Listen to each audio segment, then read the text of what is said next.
Pues estamos de vuelta. La semana pasada un grupo de unos 90 intelectuales, políticos y periodistas firmaron un manifiesto contra los actos por el 50 aniversario de la muerte de Franco que está organizando el gobierno durante todo este año. Coinciden en que la Constitución es la única celebración posible y acusan a Pedro Sánchez de dividir en dos bandos a los españoles. Entre ellos se encuentran personalidades tan conocidas como Arcadi Espada, Nicolás Redondo, Cayetana Álvarez de Toledo o castellanos y leoneses como el escritor leonés Andrés Trapiello y el expresidente del Senado y exsecretario autonómico del PSOE de Castilla y León, el burgalés Juan José Laborda, que hoy nos acompaña aquí en el Plató de Madrid. ¿Qué tal? Muy buenas noches, señor Laborda. Buenas noches. Buenas noches ya. ¿Qué le motivó, qué le llevó a firmar este manifiesto? ¿Cuándo se lo pasaron? Me lo pasó Antonio Lorza, con el que tengo una relación, diríamos, personal de tipo intelectual, de aficiones de historiadores, y me motivó el hecho que aparece ahí. Es decir, que lo único que históricamente yo creo que se puede festejar por una parte y por otra es la Constitución. Porque el final del franquismo es muy complicado. O sea, es decir, usted como historiador, que es historiadora, aparte de que fue político, es historiador, no podemos celebrar... he vivido esa historia. Eso es. Coetáneo de ese tiempo, digamos. No podemos celebrar en 2025 la llegada de la democracia y la llegada de la libertad, digamos. No, porque cuando muere Franco, es verdad que hay gestos importantes. El primero del rey Juan Carlos.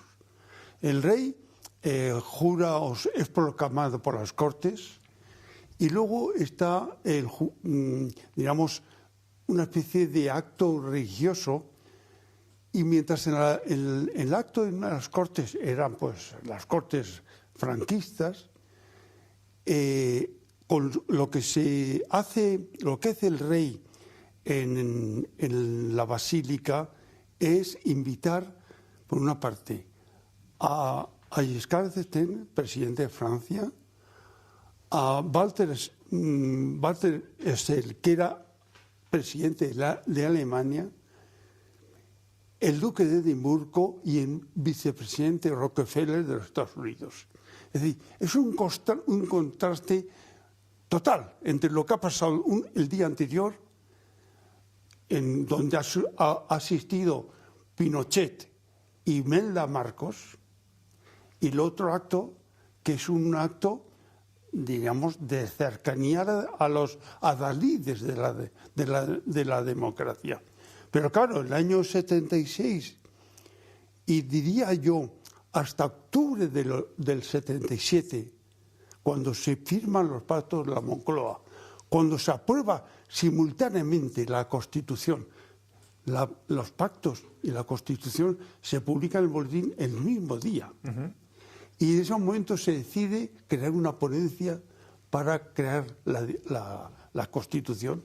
Entonces, ese momento es el momento fundacional en que de pronto el presidente Suárez se encuentra con un Parlamento que le va a apoyar para que recorra todo el recorrido de la elaboración de la Constitución. ¿Y por qué cree que el gobierno socialista, su partido, ha decidido celebrar esta conmemoración en 2025? No sé si para tapar las causas judiciales que persiguen al entorno y a político y familiar del presidente, si es una maniobra de distracción. ¿A qué responde? Responde a una constante de hace muchos años, y es lo que venimos a denominar, digamos, la polarización. No compartir nada con el que piensa de manera diferente. Y esto es un asunto que me interesa y por qué he venido aquí, porque no tenía muchas ganas de venir. No, me ha costado, hay que reconocerlo, me ha costado. Hay que decirlo. Pero porque creo firmemente en el consenso. ¿Por qué? Porque hoy en día las verdades en política son dudosas, porque ya Nietzsche hace muchos años dijo que no hay hechos, hay opiniones. La única manera de encontrar una verdad, la verdad en política, es la que surge del acuerdo. Por lo tanto, todo lo que estamos hablando, si se hace de consenso, tiene sentido profundo de verdad. Es moral, porque la democracia de futuro si es que sobrevive a la amenaza que es global en estos momentos, es una democracia basada en los acuerdos. Porque la democracia que no se basa en los acuerdos es la democracia sin derechos humanos, una democracia muy eficaz, la China, que tiene, digamos, mejores gobiernos, mucho más baratos, con la única diferencia que la democracia representativa, que ahora está tambaleándose y que tenemos que defenderla, merece la pena defenderla. ¿Por qué? Porque es el único gobierno que no da miedo. Porque el gobierno que surge de una democracia liberal o representativa es un gobierno que no llega a tu casa a las 6 de la mañana para meterte en la cárcel. Pero fíjese, es muy interesante eso que dice usted, porque hace 2 años, que yo le tuve aquí le pudimos entrevistar, usted me dijo que la excepcionalidad de la política española es que la polarización está precisamente dentro de la clase política y no en la sociedad, como ocurre en otros países europeos. Este tipo de actos, esa conmemoración de los actos por la muerte de Franco, ¿es un ejemplo de que nuestros gobernantes solo buscan discrepar y dividir a la sociedad? En el fondo, porque en cuanto a alternativas, la diferencia entre la derecha y la izquierda, si se puede seguir hablando de esas clasificaciones, es muy pequeña. Y por lo tanto, para mantener el electorado, diríamos, galvanizado, activo, hay que exagerar las diferencias. Y ese es el problema que tenemos. Esto que digo yo no se vende, no se compra. No, es que eso que dice usted no se lo escuchamos a nadie del Partido Socialista, solamente a exdirigentes, a exgobernantes. ¿Por qué ocurre esto? ¿Por qué no hay debate interno? ¿El sanchismo se ha comido al socialismo en este país? Porque el Parlamento y el Estado hijo de la Revolución, de la Revolución norteamericana y de la Revolución francesa, está agotado. O sea, hoy en día estamos viviendo un momento en que el Parlamento ya no, diríamos, asume los grandes problemas que tiene la sociedad. El Parlamento consume parte de su tiempo en cuestiones de derecho privado, el tipo de matrimonio, los afectos, las identidades en lugar de las igualdades. Claro, esto es un momento de tránsito. El mundo ha cambiado y no se sabe cómo... ¿Y su partido ha cambiado también? ¿Había más debate interno cuando usted estaba en la pomada, digamos? Hace un rato, hablando con Pilar hace un momento, antes de entrar aquí, yo le contaba que los problemas que tenemos no son problemas exactamente personales. Esto no es una cuestión solo de Sánchez, como tampoco es un tema exactamente... tenía el de Boris Johnson en Gran Bretaña. Hay un fracaso del sistema. Hay un fracaso del sistema. ¿Por qué? Pues porque el Parlamento, como digo, no es ya capaz de asumir cosas que están a otros niveles. Es decir, la política económica, la política de defensa. De tal manera que tenemos que hacer un gran esfuerzo por crear entidades cosmopolitas suprarracionales para que estas, y un elemento podría ser la Unión Europea, que está renqueante, eso todo, de los datos de la situación. Pero si la Unión Europea fuera capaz de sacar músculo y comprometerse a gobernar la globalidad, entonces se volverá a plantear de nuevo los temas de los derechos, de la política económica, del reparto de la renta, los grandes temas que ha estado consumiendo la actividad de los parlamentos hasta 1989. Señor Laborda, me imagino que usted ya está muy alejado del Partido Socialista en Castilla y León, de lo que está pasando allí, pero quiero preguntarle... Pero no del socialismo. No del socialismo, pero yo quiero preguntarle, es un tema de actualidad, ¿qué le parece ese anuncio, esa retirada de Luis Tudanca como posible candidato a ese congreso, que no haya primarias en el PSOE de Castilla y León y sobre todo la elección de Carlos Martínez como el candidato de Ferraz, aunque al señor Martínez no le gusta nada que pongamos esa etiqueta? Igual... descubro un pequeño secreto. Yo he mantenido una comunicación amistosa con Luis Tudanca y en un WhatsApp me dijo, yo le decía, aguanta.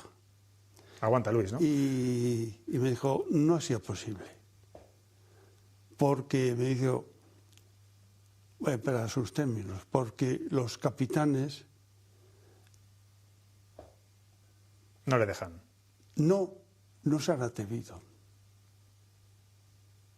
Los capitanes se refiere a la dirección nacional del partido. No, los capitanes, la gente que tiene en su entorno. Secretarios provinciales, quizá.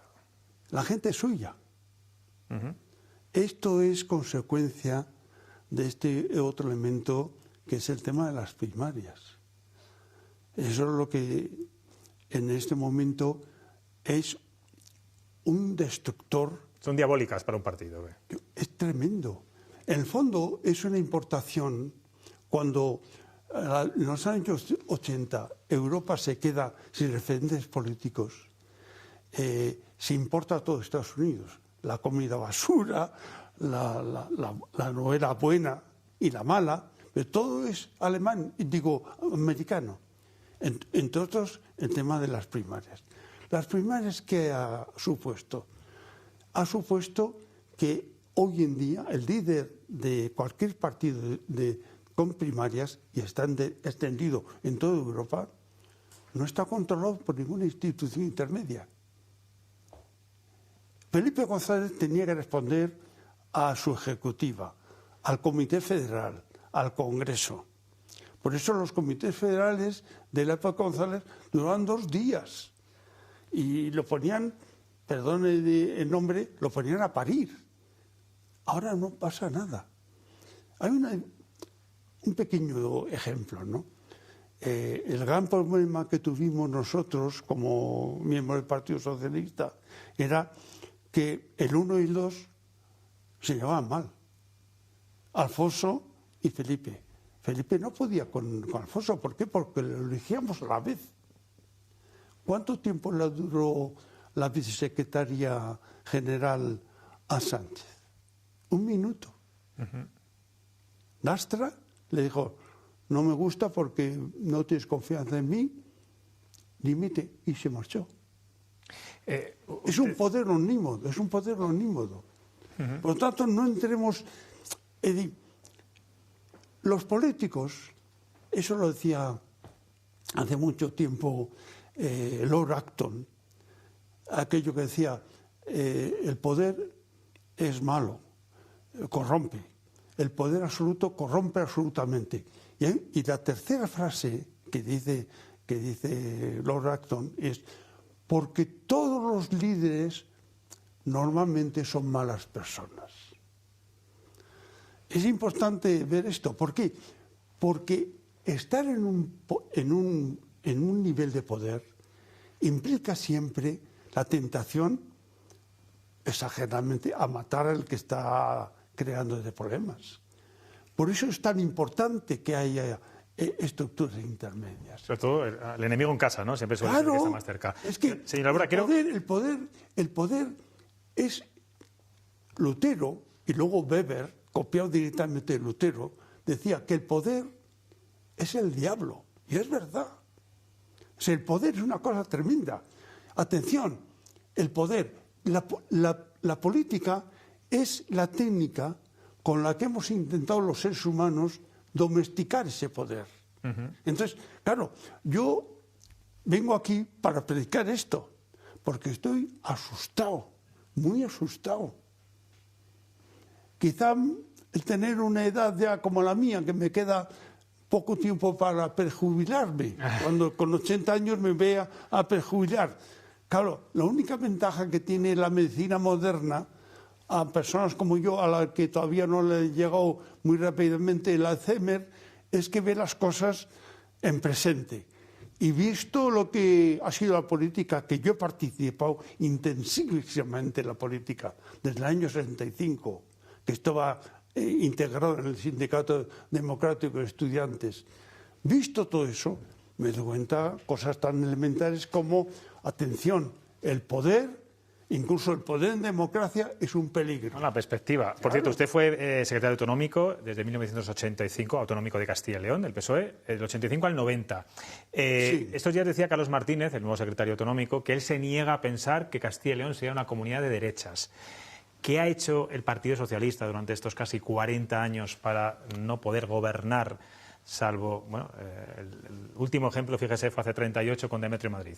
Bueno, Luis Tudanca ganó unas elecciones. Sí, pero no pudo gobernar. Ya, eso es así. Hombre, podíamos dar muchas explicaciones ¿Cuál sociológicas. es el gran motivo, por decirme uno? Uno, no es el único, que en realidad la estructura regional que tiene Castilla y León no ha cuajado. Y por tanto no hay un partido regional castellano-leonés. Yo creo que nosotros hicimos un modelo autonómico basado en el modelo catalán de una región con una capital, y en realidad no nos damos cuenta que todo el entorno de alrededor nos indica que hay una profunda presencia de la historia, de tal manera que la comunidad que está más cerca de nosotros, que la comunidad vasca, no está con el modelo catalán, sino que la ley de territorios hace que tenga una gran presencia lo provincial. Por lo tanto, yo creo que si fuéramos capaces de ponernos de acuerdo, podríamos intentar hacer una comunidad autónoma en que no hubiera esta discusión eterna sobre la capitalidad, sino dándole poder de nuevo a las estructuras provinciales. Tenemos todos los días una viñeta que nos hace el gran dibujante Chema Nieto. Hoy la hace sobre Franco. Vamos a verla y ahora enseguida pueden preguntar nuestros contertulios a Juan José Laborda.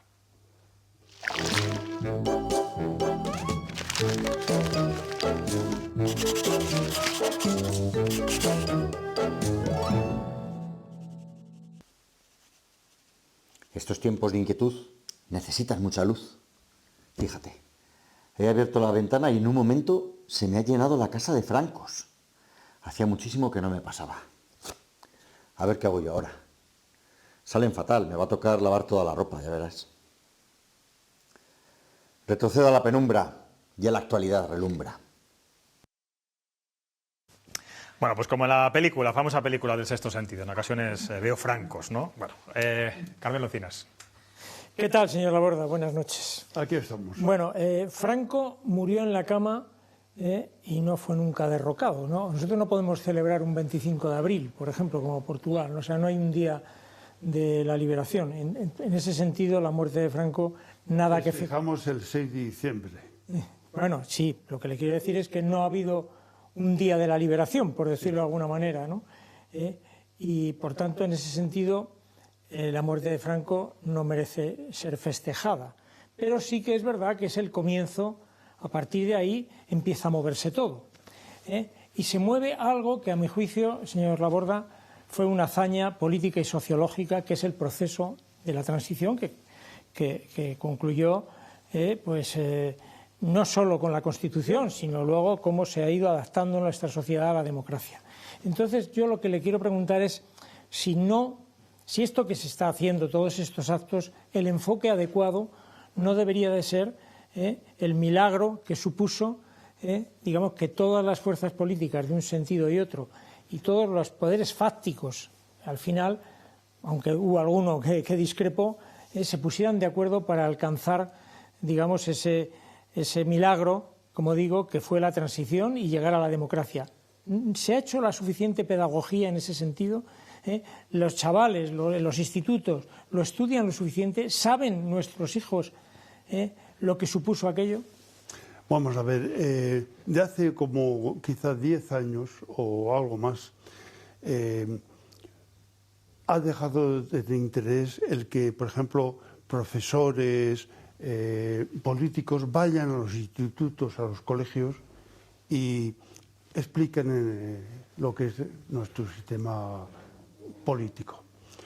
Luego, no hemos sido capaces de crear, por ejemplo, una asignatura que tiene que estar creada con el consenso de mucha gente, que explique nuestro proceso político. Porque el proceso político español es, usted dice, es un milagro, y yo estoy de acuerdo. Pero ese milagro tiene explicaciones. Porque, y esto es una cosa que yo lo he estudiado a fondo, está publicado en el Centro de Estudios Políticos y Constitucionales. Nuestra Constitución es una Constitución que se puede denominar del consenso. Y el consenso es el método que sirvió para aprobar el acta final del Helsinki del año 1975, del 2 de agosto de 1975, por el cual se puso fin a la Guerra Fría.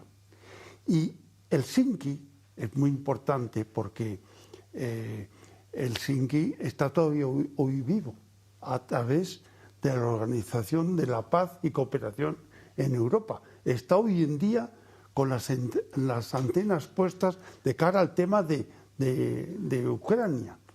Bueno, el acta de Helsinki se hace por consenso. Y nos damos cuenta que el elemento fundamental del acta única son la Declaración Universal de los Derechos Humanos. Sorprendentemente, la Declaración Universal de los Derechos está en el artículo 10 de la Constitución. Es decir, eso hay que explicarlo, porque nuestra Constitución, aunque aparece en la hornada de las constituciones griega y portuguesa, la nuestra es distinta, porque la Constitución griega y portuguesa son constituciones de mayoría. El consenso, que es ese método de encontrar una verdad compartida por las dos partes, lo hace Helsinki y lo hace nuestra Constitución. Vamos a avanzar. Vamos un poco mal de tiempo. Os voy a pedir que seáis breves en las respuestas y en las preguntas. Joan. Le quería plantear, ha hablado usted de las primarias y creo que lo ha definido muy bien lo que significan las primarias o lo que son las primarias o lo que algunos entienden por primarias a día de hoy. Y le quiero plantear con esto dos nombres. A ver qué me dice usted de ellos, que los conocerá bien. José Luis Rodríguez Zapatero, que sin pasar por ningún proceso de primarias hoy prácticamente tiene más poder que cualquier miembro de la Ejecutiva Federal del PSOE. Y Óscar López, que tras su buen resultado electoral en Castilla y León, ha aterrizado a modo paracaidista en Madrid. ¿Usted es amigo mío? Hablas de forma irónica, ¿eh? Hablas de forma irónica, que quede claro, el buen resultado de Óscar López. Irónica. No comparto el punto de vista de Zapatero desde hace mucho tiempo, digamos casi desde los orígenes, ¿no? Y hombre, digamos, su defensa de una determinada visión de la política, sobre todo política internacional, a mí me produce verdadera consternación. O sea, y en cuanto a Óscar López, pues le deseo mucha suerte. Pero yo creo que hay un problema bastante sorprendente, ¿no? Que indica, y es lo de menos, que no hay banquillo político. Pero a mí me parece increíble que los ministros, sin dejar de ser ministros, por la tarde sean de parte, se conviertan en candidatos. Por la mañana, esto no me parece serio, sinceramente. Pilar. Señor Laborde, somos más o menos de la misma generación, hemos vivido la transición, por eso la defendemos tanto. Mucho más joven que yo. No, yo ya tengo mucha edad, tengo 76 años. O sea que estás muy guapa. Estaré muy guapa y estoy muy lo que todo usted quiera, pero tengo mucho vivido y yo sé cómo me encuentro. Pero usted ha dicho algo que me ha chocado en su primera intervención respecto a que los políticos que tienen poder dejan de ser esas estupendas personas cuando no tenían poder. Entonces, yo tengo más bien la impresión, usted y yo hemos conocido grandísimos políticos en España y fuera de España, pues por nuestro trabajo hemos tenido oportunidad de conocer a los grandes dirigentes europeos e incluso americanos. Y esa sensación que tenemos ahora, muchos de nuestra generación, de que estamos en manos de una enorme mediocridad, con alguna excepción, pero son muy pocas, tiene más que ver con eso que usted cuenta, de quienes tienen poder, inmediatamente bajan el listón de su propia estimación y de su propia proyección, ¿O es un tema de que la sociedad actual va vertiginosamente hacia algo que, por lo menos a mi entender, es muy destructivo? Yo creo que es un poco una síntesis de las dos cuestiones, ¿no? Es decir, ¿quién se mete ahora en política en España? A quien no le llamaba... La política es una picadora de carne y encima está mal pagada y no da satisfacciones. La política, vamos a ver, quien vaya a política no piense ir a ganar dinero, desde luego. La política da otras cosas, da un sentido de servicio, colma ciertas vanidades, es verdad, pero hoy en día, yo cuando empecé mi vida política, iba por la calle y me gustaba que la gente me saludara. Hoy en día hablo con mis amigos de un partido y de otro y están todos bastante asustados. No se atreven a ir a la calle y comerse unas gambas, no vayan a sacarle una foto. Y luego, ¿qué pasa? Que baja, digamos, el nivel de la gente que entra en política. En aquella época, en el Parlamento había empresarios, había profesionales, había obreros, había dirigentes sindicales. Hoy en día, el político normalmente es una persona joven que no tiene pasado, porque que tenga pasado no se mete, porque se asusta. Entonces, claro, este es un problema muy serio, porque ¿qué ocurre? Que la democracia representativa, la elección del político era como una sustitución de los métodos para buscar la aristocracia. Un dirigente político de hace 50 o 100 años era la aristocracia. Ahora no hay aristocracia. Es todo homogéneo y además hay otra cosa mucho peor, y es que se convierten en gladiadores. No hay pensamiento independiente. Y eso es una violación del artículo 6 de la Constitución, porque la Constitución exige que los partidos políticos sean plurales, además de que el Estado sea plural en cuanto... Pero también internamente los partidos tienen que ser plurales. Es que un partido debía ser una asociación de personas que, pensando de manera diferente, son capaces de ponerse de acuerdo en un objetivo. Hoy en día, ¿qué se elige? Pues un gladiador que defienda el programa, o mejor dicho,